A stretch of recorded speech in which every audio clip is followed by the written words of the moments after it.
Hey everybody, welcome back to my channel. Today, I'm gonna kinda sorta half-ass reminisce about something you're familiar with, but probably not accurately familiar with. And I've sort of explained a little bit about the misconceptions in my Lisa Frankenstein rent or buy video I did on Horror Trans. Go check out my other channel, Horror Trans, for that video. But here's the gist of it. Everybody remembers the 80s neon culture. Bright lights, neon lights, everything was bright neon colors. You know, hot pink hairdos and frizzy, bangs and all that weird shit. But here's what people don't remember. That was only like 1 or 2 years of the entire decade. That was not the entire 80s.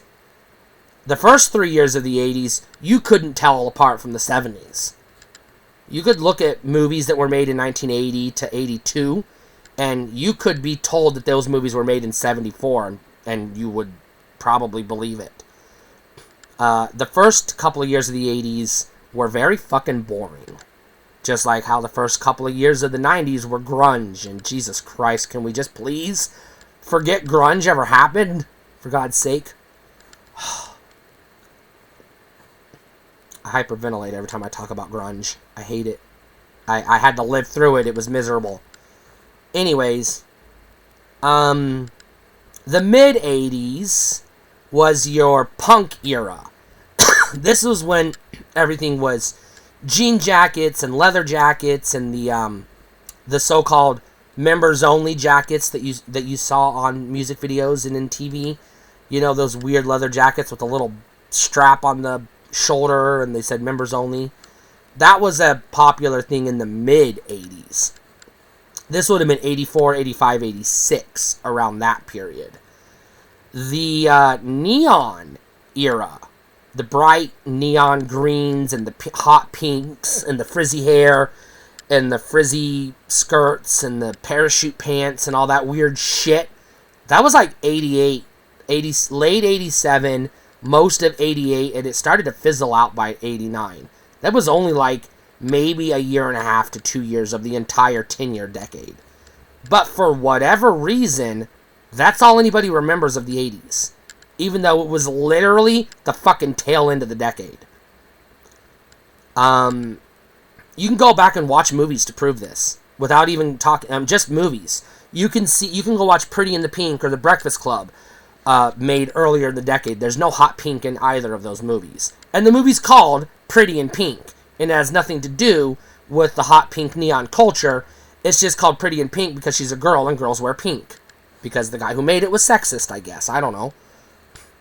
Anyways, you don't even see this hot pink neon green flashing lights in the big hits. Like Gremlins or The Goonies, or even, Back to the Future. It's not present.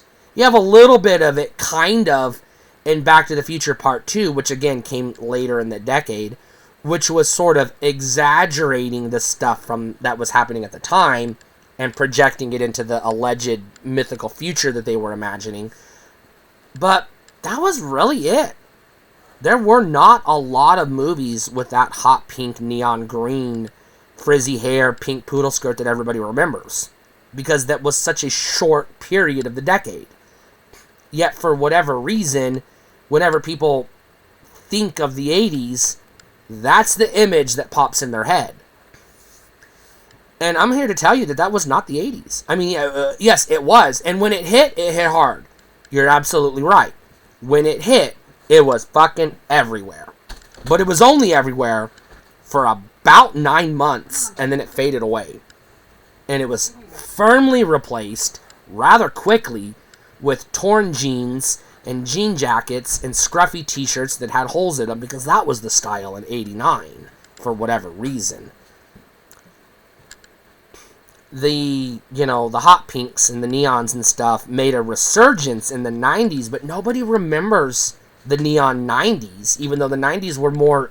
The neon culture lasted longer in the 90s than it did in the 80s. For whatever reason, people associate it with the 80s and not the 90s. People think 90s, they think grunge, which is the reverse. Grunge was only like the first year and a half to 2 years of the 90s, but for whatever reason, people associate the entire 90s with grunge, and they associate the entire 80s with neon, when neon was the very tail end of the 80s, and grunge was the very, very beginning of the 90s. Now, I don't know why this is.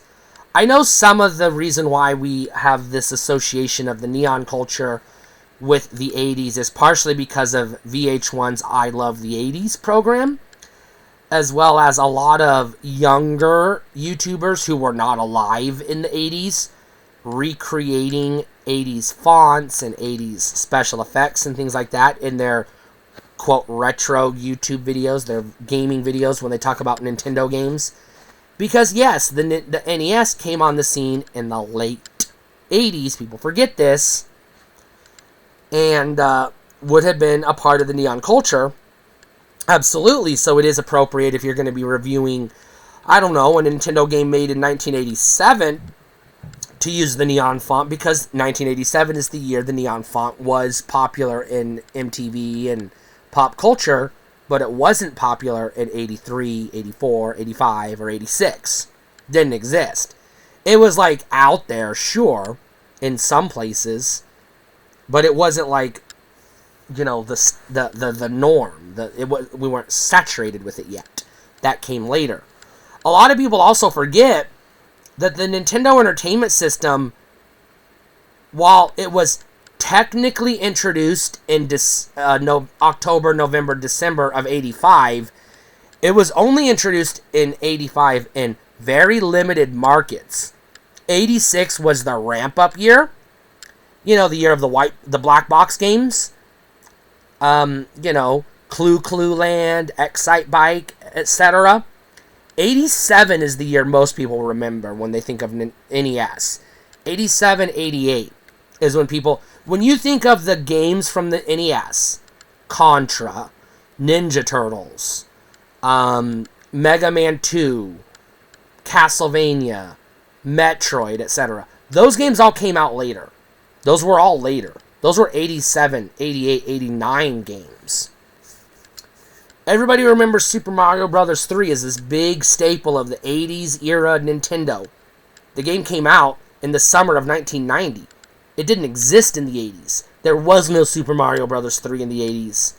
The movie that launched it, The Wizard, came out in May 1990. There was no such thing as Super Mario Bros. On the NES in the 80s. We had Super Mario Bros., and we had Super Mario Bros. 2, which was a totally different thing, but Mario Bros. 3 came later. That was a product of the 90s.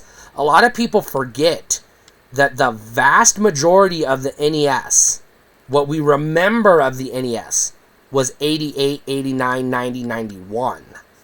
And one of the reasons why people forget this is because they just look at the dates on Wikipedia, and they see, oh, the Genesis came out in 88, and the SNES came out in 91, so that must mean the NES was done by 89, right? Well, yeah, if you're just looking at the dates on Wikipedia, but no, go back and look at the release dates of the popular games that came out. DuckTales, one of the staples, one of the most iconic games of the NES, came out in 1990. Again, or maybe 89. 89 or 90. The cartoon didn't even start until 88. There was no DuckTales. It didn't exist in 87. It didn't exist in 86 when the NES was brand new. When the NES was brand new, the first year and a half of the NES life, it was a success. I'm not going to say it wasn't, but it wasn't the success it became.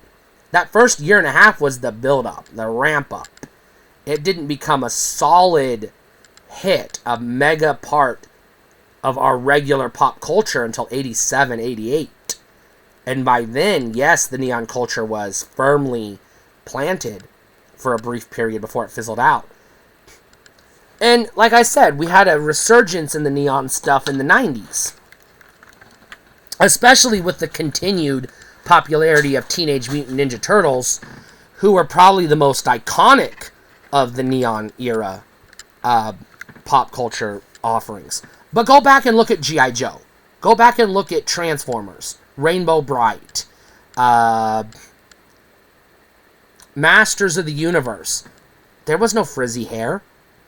There were no, aside from Rainbow Bright having, obviously her friends having rainbow colors, there was no neon. They were primary colors. Red, orange, purple, green, blue. There was no neon. There was no hot pink. None of that. That stuff came later. Much later. And that's the thing about the 80s is, and it's the same thing with the 70s. I wasn't alive in the 70s, but I've talked to people who were, and I've watched enough movies from the 70s, and even my mom who was a teenager in the 70s, to know that bell-bottoms were not popular all 10 years of the 70s. But when we think of the 70s today, we automatically think of bell-bottoms. It's the same thing. It's the exact same thing.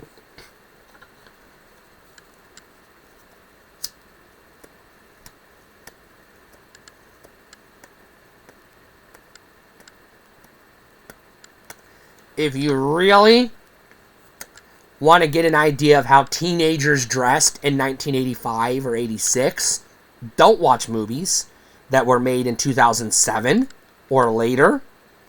And even watching the movies that were made in 85 and 86 are only going to tell you what Hollywood interpreted the fashions to be.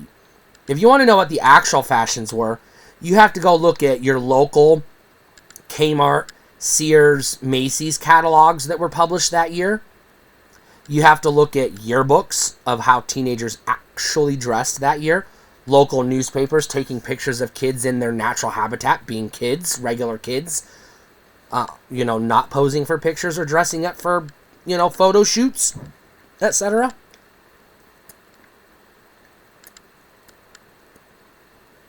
Nobody does this. They literally just watch I Love the 80s, and they think, oh, that's what the 80s looked like, and then they just recreate that image regardless of what year they're supposed to be talking about of the 80s. The most obnoxious of this, besides Lisa Frankenstein, which I've already mentioned, is the Goldbergs. They would have you believe the entire show took place in 1987, even though there are events that very clearly had to happen in 82, like him going to opening night to see E.T. in the theater. He couldn't have done that in 87 because E.T. came out in 82. But he wouldn't have been wearing neon nothing in 82. That shit didn't exist yet.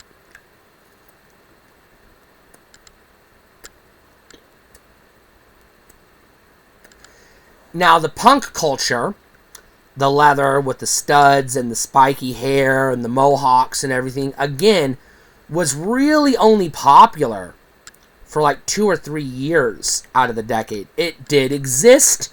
It was out there the entire time, just like it was out there in the 60s and 70s as well. It was still out there. It did exist. That was a subculture that was always there. But it didn't enter the mainstream until like 84, 85, and then it had already kind of faded out by 86 and had started to be replaced by the neon culture, which was very quickly, by the way, replaced with the ripped jeans, which a lot of people forget the ripped jeans and the washed jeans and the ripped t-shirts, That was more of the 80s than the neon culture, to tell you the truth. And everybody remembers the flannel shirt that kids wore in the 90s. Everything was flannel this and flannel that. I got news for you. Kids were wearing flannel in the 60s and 70s. And yes, the goddamn 80s. Flannel wasn't invented in 1995.